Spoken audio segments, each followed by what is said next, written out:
Morning. There's Marie. Hello. Yes, we're getting back to it's been a while since we've done this. So I'm like out of practice on the Zoom share screen front because we've done so many in-person things. So great to see everybody. Um, well, I'm gonna start. I think Jenny's gonna let some people in while we kind of go over some housekeeping items that many of you are used to. But I do know we have a few new members, so I'm just gonna give a little overview and also some things that you may not know about the Giving Circle. So first of all, good afternoon and welcome. And oh, I see my next door neighbor. I have my two Ann next door neighbors, and then sometimes I have my other Ann. So nice to see you. So for those of you who don't know me, I'm Marie McNamara. I'm the program manager here at Aurora. And we are so excited to kick off the 2025 Giving Circle with you all. Whether this is your first time meeting with us or if you've been here before, we're incredibly grateful you're here. It's an amazing community of very thoughtful women. So before we dive in, I want to give a huge thank you to the wonderful members of our steering committee, Chloe Carlson, Ann Carroll, Michelle Dyson, Sandra Fisher, Savan Hines, Leah Murchie, and Chef Renee Williams. We are very lucky to have their passion and their leadership shaping this year. So, what is the Giving Circle? For many of you, this is a refresher, but honestly, it's a mission worth highlighting year after year. The Aurora's Giving Circle also may be a little different than others that you've heard of. At its heart, our Giving Circle is about collective giving and collective learning. We're a diverse group, moms, students, entrepreneurs, caregivers, you name it. Women from all walks of life who believe that when we pool our resources and our voices, we can create real change for the women and girls right here in our own community. There's no minimum donation to be a part, whether you give $1 or $1,000, every member has the same voice, the same vote. And every dollar we raise, 100% goes directly to the nonprofits doing the urgent life-changing work. So for the organizations, there's no complicated applications, there's no hoops to jump through, no red tape. That is because we trust our community partners and we value our relationships with them. We focus on getting resources directly to those doing the work, which allows them to stay focused on where it matters most. So we hope this philosophy of philanthropy catches on. Each of the 4 organizations that comes in and shares their mission and stories with us will receive at least $2,500. And the additional funds raised over that amount will be voted on collectively by Giving Circle members on June 4th in person at the JCC. But I want you to be sure to understand that this is more than giving. It really is about learning. This is always the part that ends up getting me. So Jenny's going to make fun of me later, but it's about learning about the real challenges women are facing today, some of which are not making news headlines. And Aurora, at its founding core, and some of those founding members are here with us today, has always been about convening and bringing people, thoughtful people together and building these bridges between you all and the organizations doing the hard work, even when those challenges may seem the most overwhelming. By giving 100% of Giving Circle donations back to the community, Aurora is also giving something even more valuable: our time, our human resources, and access to our audience. Because for 25 years, it's been Aurora's mission. Sorry, here we go. It's been Aurora's mission to lift up all women and girls. And frankly, it's just the right thing to do. So what's ahead? In a moment, Jenny will share more about this year's focus. But as an overview, the next few weeks we'll be gathering for some 3 Zooms. Today, the landscape for immigrant women. Next week, May 7th, defending families and building safety. May 14th, Feeding Hope and Fueling Change. And then, as I said, on June 4th, we'll meet in person at the Mandel JCC in West Hartford for our Funding with Intention session. And this is where members vote on how our pooled funds will be distributed. Lunch will be served. And those unable to attend will have a link to vote on their voting preferences prior to that lunch. This final session, for those of you who have been involved in it before, is always fascinating, yet very hard to discuss how much money will be awarded to each organization. The discussions that come out of these are always amaze me. At certain points of the day, you wonder whether a decision will be made. But it reminds us and shows members that philanthropy isn't always easy. There's never enough money. But what matters most is that we show up, and together with open hearts and open minds and a shared purpose, we make it happen. So as of today, I'm thrilled to share we already have 47 members and have raised over $22,000, and that's before we even started this first session. So people agree. And we'll continue accepting donations until that final meeting in June. So please spread the word, and also that every donation, every dollar goes to the organizations. Every voice matters, every gift counts, and each one of you is making a huge difference. So thank you. And I'm going to turn it to Jenny, who's going to share a little more about Aurora's work, probably keep it together more than I did, and how this year's focus came to light. Thanks so much.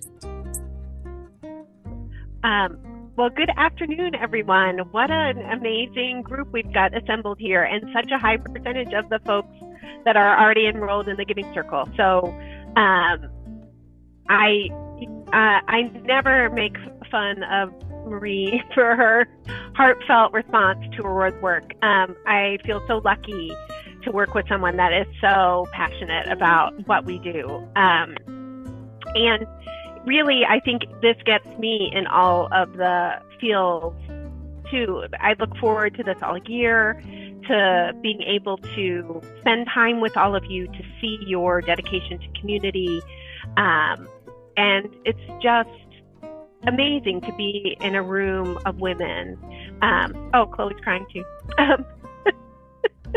That are, that really put their communities first, that really want to be part of a positive change. And I think, at this particular moment when we're seeing so many safety nets taken away, that us coming together and standing up for the most vulnerable women in our community, I don't think there's a better thing that we could be doing. So I am grateful to all of you. This concept of a giving circle, of us pooling our resources to have a bigger impact, is really crucial as we go forward. And as part of Aurora's larger work, really thinking about when we give with an understanding of how we can impact, particularly with a focus on philanthropy that's targeted to women and girls, how we can have more impact that way, I think is core to what Aurora does. For those of you who are new, we talk a lot about how, if we're thinking about the $500 and nearly $60 billion of charitable giving last year from individuals and corporations, family foundations, 1.8% of that money went to organizations that were focused on serving women and girls. And what we know is that women and girls are the best bet for your charitable dollar, right? That they turn those resources back to their families, to their communities, and really investing in women and girls is really investing in the entire community, right? It builds our economy. It has more targeted impact on the problems that we want to solve.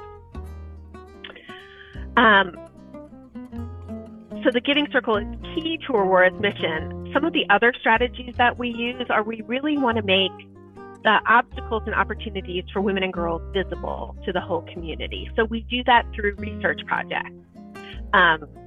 and it's funny to me. I just put my head down and I keep doing them. But Michelle came on board last year, Michelle Murphy, our development manager, and she starts counting things. And she's like, do you know how many of these things there are? So we've just published our 13th major groundbreaking research project since 2014. So we've done a lot of research about what do women and girls need, how could we best serve them, and our latest report we just published, it's called Toward Equity, Investing in Women and Girls for Connecticut's Future. And as it's Aurora's 25th anniversary, we decided to look back over the first 25 years of the 21st century to ask, how has the status of women and girls changed? Unfortunately, to answer, not very much. And then to ask, okay, so what are the strategies? What are the policies? What can philanthropy do? What can business do? What can government do to get us to gender and racial equity in Connecticut? So we've been very excited to share the results of the report with our annual meeting.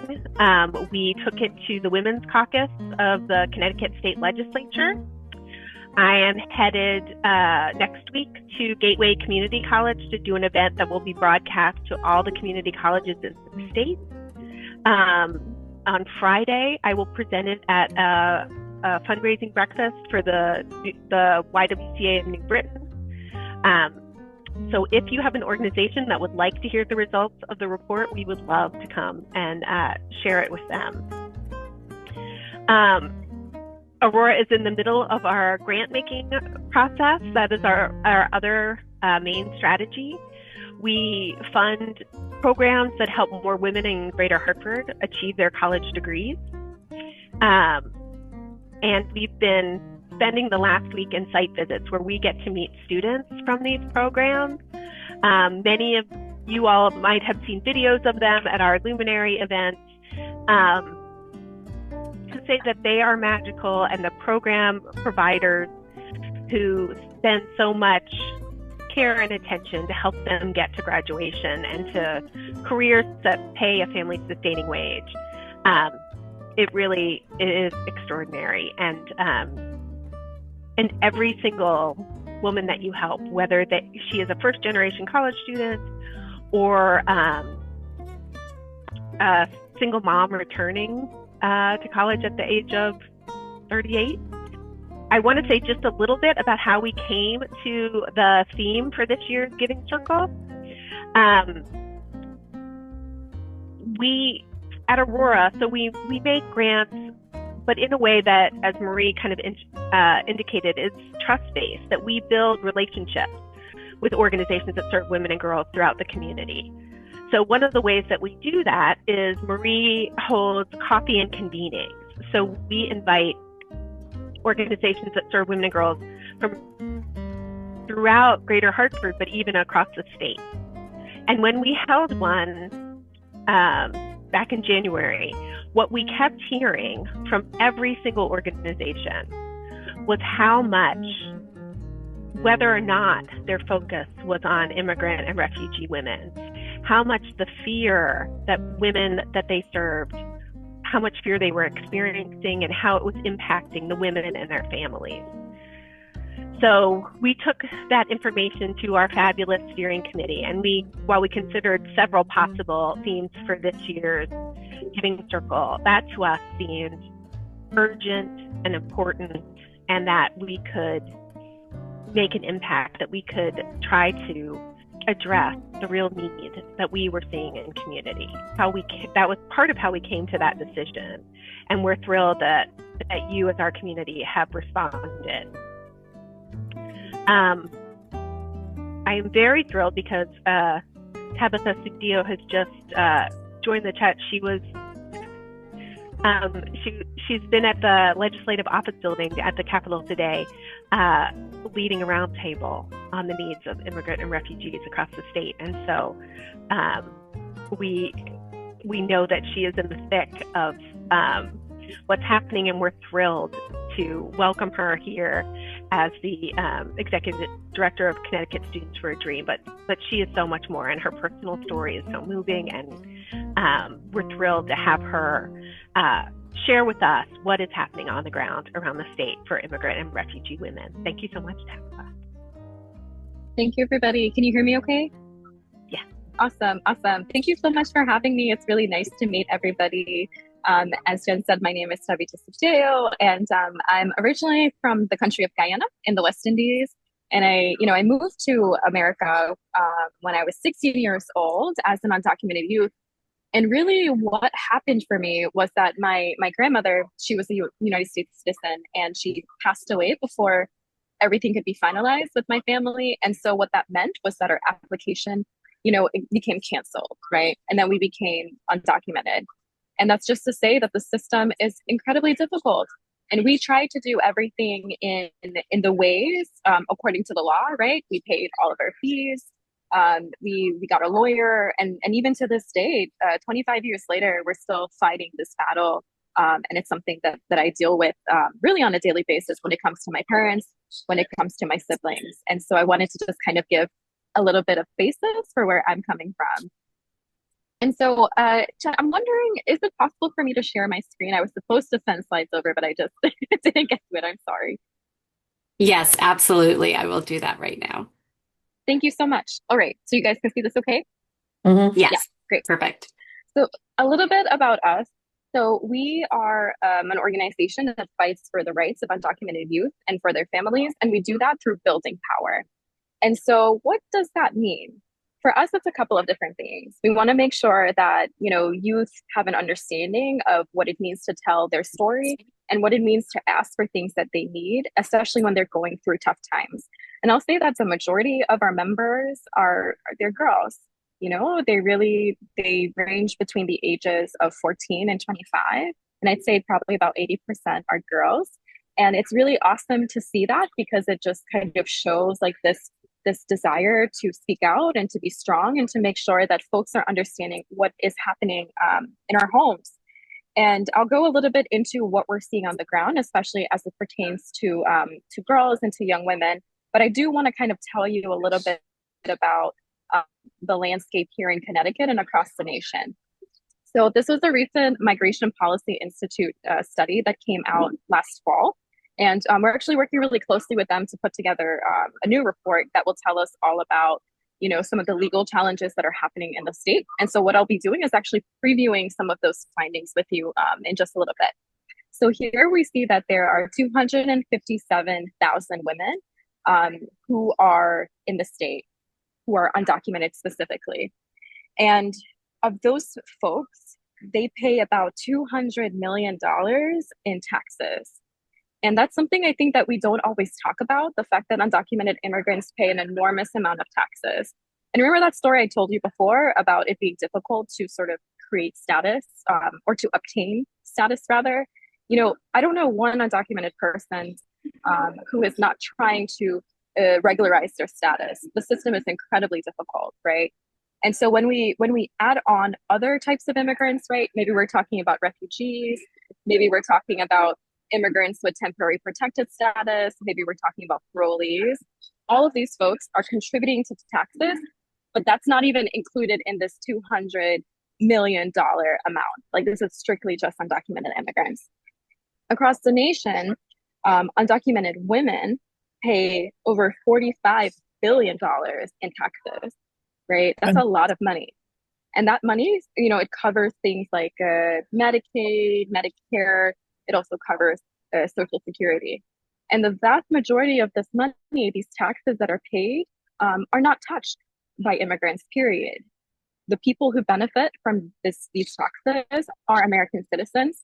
And we are happy. We're happy for that to happen, because I think, especially as immigrants, we see it as being a privilege to live here in the United States, and like whatever we can do to make sure that we're contributing to society, that is what we stand for and what a lot of us believe.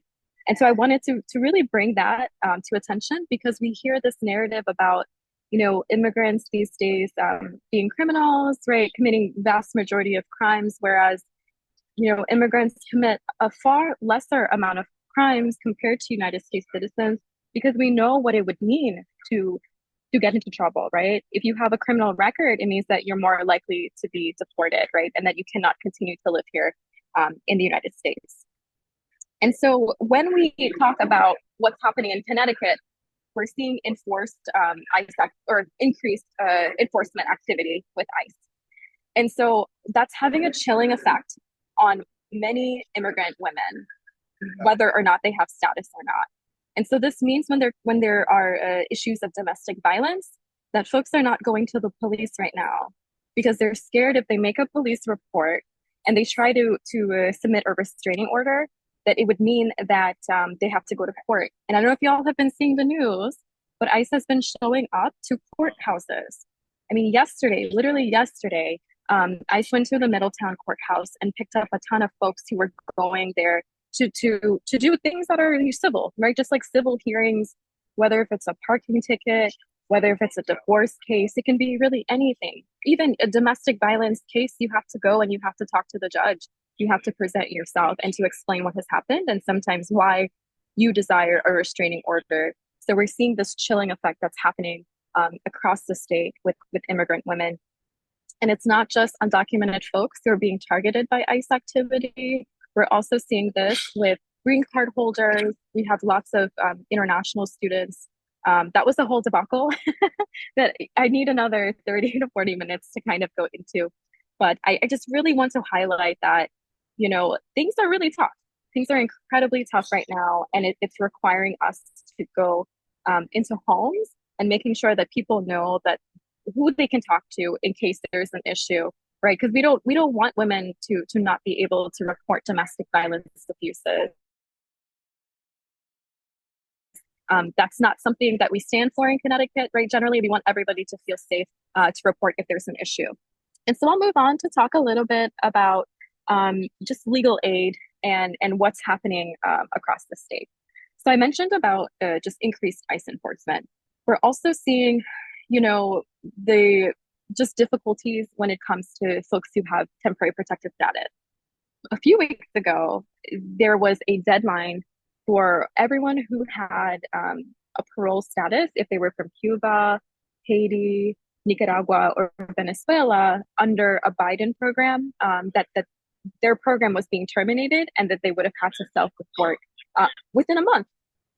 It's incredibly disruptive. They did everything that they were supposed to do. They did background checks, they paid for everything and went through the entire process. And luckily, there was something that happened within the courts that said, the administration can't do that. You have to wait until the status actually runs out. And then when it's time to reapply, perhaps then administratively, that program can be ended. But what this does is that it creates mass confusion, right? We have folks, like I said, we have majority girls and young women who are our members, and they were receiving these letters that said, you got to get out of here. And so it creates this mad scramble because it creates chaos, right? People don't know what they're supposed to do, what they're allowed to do, and then they call us. I'll tell you right now, the state of Connecticut, we don't have enough immigration attorneys to meet the demand, right? Because now it's not just about the traditional cases that immigration attorneys were dealing with. It's now this increased enforcement. It's also this increased fear when it comes to all of these temporary statuses as well. And so what that means is that we have to be incredibly creative. I should also say I'm a law student. I forgot to say that. I'm a joint degree with Vermont Law School and also Yale School of the Environment. And so I've actually taken leave this semester because it's just, I don't know what word to use, but it's that. so I'm working really closely with attorneys across the state to try to figure out a model and a network where we can share resources and we can have a collective triaging system. Because if all of us are trying to help folks, if we're all trying to help clients across the state, and we're not realizing like, oh, all 5 of us are talking to this one person, it just wastes resources.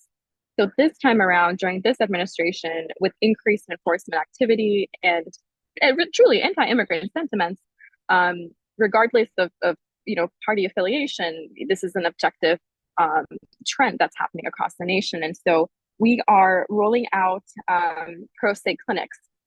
So pro se in the law, it means that, it's something, it's when you represent yourself in a case. And because there are not enough attorneys and because people don't have capacity to take on cases, it means that we have to teach people how to defend themselves. So we're writing up these modules, right? And recording these videos to say, this is what you say in front of the judge when they ask you this question. And so it's something that we're working incredibly hard on, to translate into, 12 different languages. We're working closely as well with the governor's office to get a family preparedness plan up on the website. And we've spent lots and lots of money to translate that into many languages as well. But the reason for a family preparedness plan is exactly what it sounds like. If a parent drops their kid off at school and they get picked up by ICE and they're not able to pick up their kiddo from school, there has to be a document that lays out what is now required, right? Like what does a teacher do? Who is now in charge? Who is now the guardian of the child? It's a really ginormous document, and it's entirely depressing to do. But at the same time, we have to make sure that everybody has a plan for the worst case scenario. So we're working on that as well. The other item we're working on is something called the Red Folder Project. The Red Folder Project is something that is a step above the Family Preparedness Plan. While the Family Preparedness Plan is sort of like an internal document that's helping a family or helping a community to decide what happens to their children, the Red Folder Project is more geared towards an attorney. Remember when I said there are not enough immigration attorneys in the state, right? So it means that we also have to be creative about the ways that we do intake. And so we're rolling out clinics all across the state that is putting together paperwork that would be required for an immigration attorney to do intake, right? If somebody is detained, sometimes it can take 3 to 6 months to accumulate all of the pieces of information that an attorney would need in order to first find where they are. We're having people that's being sent to Texas, that are being sent to Atlanta, that are being sent to Louisiana in really deplorable conditions. And part of that is because we don't have a detention facility for adults here in Connecticut. Traditionally, they've been sent to Massachusetts and to Rhode Island, where we're now seeing the shift of people being sent to southern states. And so this red folder gives an attorney everything that they would need. And so we're trying to do that proactively so that people feel that they have some sense of control. It's just like regular information, maybe there's just like documentation about like where they were born, copies of their birth certificate, their marriage licenses, children birth certificates, and then finding a way to write up the letters of support. So maybe they go to church, right? Many immigrant women go to church. And so it's getting a letter from a pastor that's saying, or, from a rabbi from a synagogue that's saying, this person, this is their character. And I vouch for them. Those types of evidence are incredibly important to judges because it's discretionary. Immigration judges, it's not through the traditional judicial system. Immigration law is administrative law, meaning it goes through agencies. And so there's a ton of discretion with the judges. There's not like the typical due process that one would assume. And so these types of persuasive pieces of evidence are critical. And so I'm really just boiling this all the way down for everybody. But if you want to see what it looks like, I'm happy to send it to you. We're not posting it on any website. I'd be happy to send it to Jen to get it out to everybody if you're curious to see what that looks like. I know I'm getting close to time, and so I'll just move on. You will see this beautiful picture of many of our different our youth members, but also just members of campaigns and coalitions that we are part of. One thing that you will see is majority women, and that's what we see in our spaces. Like women continue to show up because they know that this is what, like we know that this is what we have to do in order to protect our families, right? Because it's not just about us, it's about our communities. And we know that when we step up, it's not just, it's not just us, it's representing like 20 to 50 people. And so I think that we take that responsibility quite seriously. And so I'll tell you a little bit about some of the coalitions that we're working on. We're working on a Husky for Immigrants coalition. I talked about taxes earlier. And so a lot of the work that we've done around the Husky for Immigrants Coalition is to ensure that there is a, state Medicaid available for pregnant people and then also for minors. We've been able to get it up to the age of 15, and we're pushing to get it up to the age of 26. That's, kind of in parallel to the way that health insurance and that Medicaid works. And we see this because we pay over $400 million in taxes, and this number was from 2022. And so by now, that number has also grown. We're also fighting for the Trust Act, and the Trust Act is something that already exists. We're wanting to make it more robust. And what the Trust Act does is that it sort of regulates the way that local law enforcement interacts with ICE. We see in some states, especially in Texas and Florida, that they've signed these 287G agreements that's using local resources like the sheriff's department, the police department to round up people en masse. And in Connecticut, that's not something that our legislators, our governor, or our attorney general agrees with. It's actually not in line with the Constitution, because if you look at the 10th Amendment, state resources are not to be used for federal purposes in this way. And so the Trust Act it gives guidelines to the police as far as, when do you call ICE, right?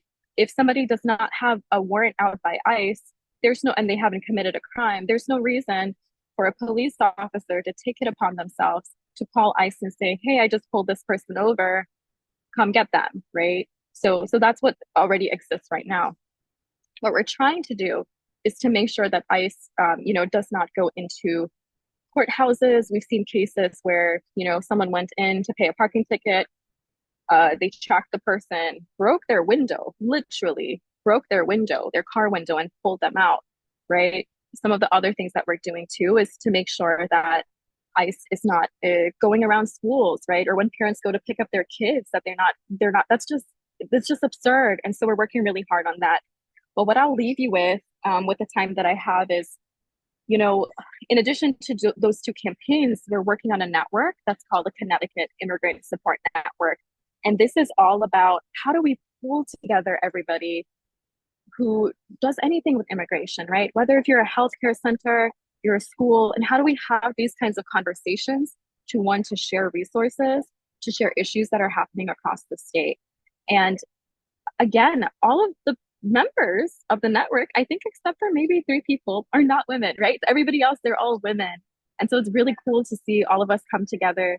And many people have put their differences aside across the years. And we've seen a beautiful coalition of folks who are from various countries. We see Ukrainians, because all of us are at jeopardy at this point. We see Ukrainians, we see, I'm Guyanese, right? Folks from the West Indies. We see Latino folks from Mexico, from Venezuela. We see folks from Africa, folks from Afghanistan, because we know that we all need to come together to make this coalition. And it's not easy. It's not easy work, but we so strongly believe in the intentionality that we have with each other, and how y'all were talking about. It's all about building relationships, because we can't do this work unless we're in right relatedness with each other, and that we're aligned, so that we can just, push all of this work forward. So I see that I am at time, but I just want to say thank you so much for allowing me to come and to talk to y'all. Thank you so much, Tabitha. We would love to be able to let our members ask you questions, but I think I'm first going to throw out a question of just how are you seeing the day-to-day effects of the current environment on women and their families? I'm thinking about school attendance. I'm thinking about feeling like they can use other resources like food pantries and other kind of community assets. Thanks for your question. There is an incredibly chilling effect that's happening across all places where you can access resources, right? So we see school attendance is incredibly down. The governor was just talking about that a couple hours ago, like tracking it, and we can see across in places where there are majority immigrant populations, or not majority, high concentrations, you see school attendance is quite low. People going to their doctor's appointment, you're seeing folks that are not wanting to go, food pantries. We're seeing it across the board. And a big reason for this is when the new administration took power,